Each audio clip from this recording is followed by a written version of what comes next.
Hello everyone, welcome to NCERT topper classroom. मेरा नाम है अमित और आज की क्लास में हम सॉल्व करेंगे क्लास 7 मैथ डेटा हैंडलिंग की एक्सरसाइज 3.2 से क्वेश्चन नंबर 4 को सॉल्व करेंगे। देखिए क्वेश्चन नंबर 4 क्या कहता है, find the mode and median of the data. ये हमें एक डेटा दिया हुआ है जिसका हमें क्या फाइंड आउट करना है, मोड फाइंड आउट करना है और मीडियन फाइंड आउट करना है। तो क्वेश्चन में प्रोसीड करने से पहले सबसे पहले हम ये समझ लेते हैं कि मोड और मीडियन होता क्या है। ठीक है, मोड क्या होता है और दूसरा हम समझेंगे कि मीडियन क्या होता है ताकि हम इस क्वेश्चन को इजीली आंसर कर पाए। तो मोड वो वैल्यू होती है या वो नंबर होता है, ठीक है, वो वैल्यू होती है जो अकर करती है सबसे ज्यादा टाइम। ठीक है, विच अकर्स मोस्ट फ्रीक्वेंटली। ठीक है, जो सबसे ज्यादा फ्रीक्वेंटली अकर करेगी जो वैल्यू, मतलब यहाँ पे जो डेटा दिया हुआ है, अभी जब हम इसे सॉल्व करेंगे तो आप देखेंगे कि वो नंबर जो सबसे ज्यादा टाइम रिपीट होगा या जिसकी फ्रीक्वेंसी सबसे ज्यादा होगी अकरेंस की, वही क्या हो जाएगा, इस डेटा का मोड हो जाएगा। और जब हम बात कर रहे होंगे मीडियन की, तो मीडियन हम कैसे फाइंड आउट करते हैं? मीडियन बेसिकली क्या होता है, मिडिल टर्म होता है। ठीक है, जो मिडिल टर्म की वैल्यू होगी वही हमारा क्या होगा, मीडियन होगा। और मिडिल टर्म किसका? इस डेटा का मिडिल टर्म। ठीक है, और मिडिल टर्म हम कैसे फाइंड आउट करते हैं कि n अगर टोटल नंबर ऑफ टर्म्स हैं, n अगर टोटल नंबर ऑफ टर्म्स है तो हम एक मिडिल टर्म का फॉर्मूला यूज करते हैं 1/2n+1, जहां पे n क्या है, नंबर ऑफ टर्म्स है। ठीक है, n क्या है, नंबर ऑफ टर्म्स।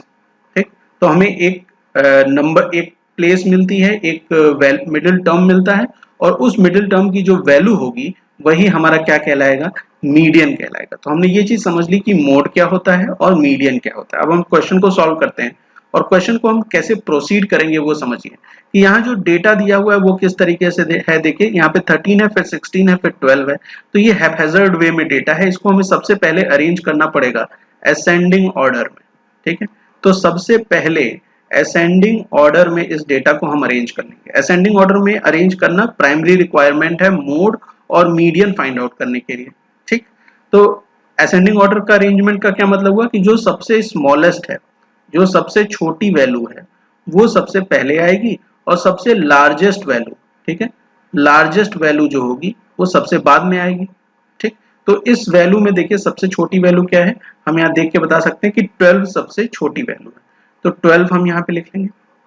एक ही 12 है? नहीं, देखिए यहाँ भी 12 है, दो 12 है, तो हम दो 12 लिख लेंगे।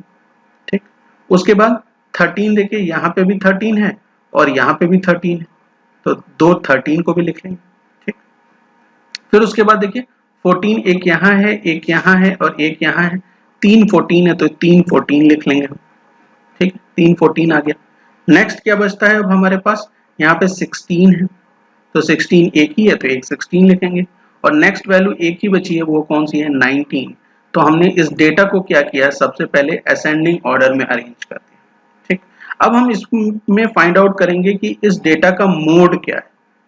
ठीक है, और मोड क्या होता है, वो वैल्यू होती है, वो वैल्यू होती है which occurs most number of times. ठीक है, मोस्ट नंबर ऑफ टाइम्स। ठीक, तो इसमें देखिए कि कौन सी ऐसी वैल्यू है जो सबसे ज्यादा बार रिपीट हो रही है। देखिए 12 कितनी बार रिपीट हुआ, दो बार। 13 कितनी बार रिपीट हुआ, दो बार। 14 कितनी बार रिपीट हुआ, तीन बार। उसके बाद ये 16 और 19 एक एक टाइम है। ठीक, तो जो वैल्यू सबसे ज्यादा टाइम रिपीट हुई वही मोड होती है। तो इस केस में, इस क्वेश्चन के केस में क्या आंसर होगा मोड का, कि 14 is the mode of, is the mode of given data. ठीक है, जो ये डेटा दिया हुआ है हमें, इसका मोड क्या है, 14 है। क्यों? क्योंकि 14 तीन टाइम्स रिपीट होता है इस डेटा में जो सबसे ज्यादा है। नेक्स्ट फाइंड आउट करेंगे हम मीडियन। ठीक, मीडियन फाइंड आउट करेंगे। मीडियन कैसे फाइंड आउट करते हैं मैंने आपको पहले ही बता दिया है। तो यहाँ टोटल नंबर ऑफ टर्म्स कितने हैं वो हमें पता होने चाहिए। मीडियन फाइंड आउट करने के लिए आप डायरेक्टली मिडिल टर्म भी काउंट करके भी पता कर सकते हैं। जैसे देखिए एक बार मैं इस तरीके से बता देता हूँ, फिर मैं आपको फॉर्मूले से भी बता दूंगा कि देखिए यहाँ पे 1 2 3 4 5 6 7 8 और 9, टोटल कितने टर्म्स हैं, 9 है। तो 4 की ये ग्रुप एक तरफ हो जाएगा, 4 का ये ग्रुप एक तरफ हो जाएगा, तो ये जो टर्म है फिफ्थ टर्म वही मिडिल टर्म है। तो इस तरीके से हम काउंट करके भी बता सकते हैं कि 14 इस केस में मीडियन है। और टोटल नंबर ऑफ टर्म्स अगर हमें पता है कि n की वैल्यू n है, n की वैल्यू 9 है, तो हम मिडिल टर्म फाइंड आउट कर सकते हैं। ठीक है, फॉर्मूले से मिडिल टर्म फाइंड आउट कर सकते हैं। वो क्या होता है, n प्लस 1 डिवाइडेड बाई 2।